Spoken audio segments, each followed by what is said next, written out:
few weeks ago, I came back from soccer practice and I ate dinner with my host family, and we were about to watch a movie like we always do.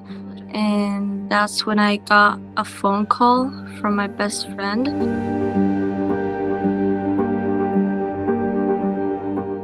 And I could hear the ambulance.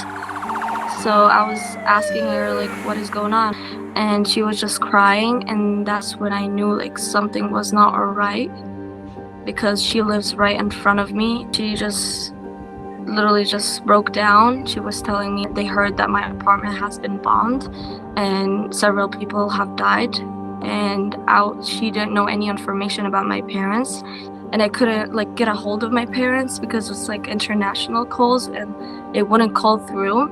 It was just a scary, terrifying experience. After like receiving that horrible call from my best friend, we ended the call and she went and called my father, and she like came back to me telling me that thankfully my mom and dad and brother have survived.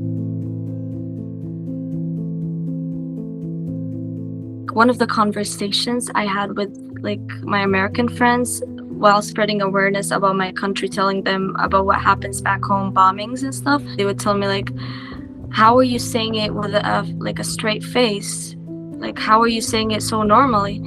And it's just, that's like this year I have noticed how normalized it was for me and like all the people back home, which everybody reacted like that's not how we live. And that's when I realized like our childhood as Palestinians have been taken away because of the occupation, which is really sad, especially seeing your brother, my 5-year-old brother, just calling me on the phone, crying to me, telling me that I want to go to America where there is no bombings happening there. And that literally breaks my heart, knowing that once I leave this place, my life would go back to bombings and just normalized stuff that should not be normalized. I've been doing like a lot of presentations about Palestine. I would just show them a lot of like our beautiful culture, like our dabka dance and our foods, how we treat people, and like how it's different from the US. One of my favorite hobbies is dancing dabka, our traditional dance, which brings us together as Palestinians away from the occupation and away from the terrible things that has happened, bringing us together and just us having fun dancing our traditional dance.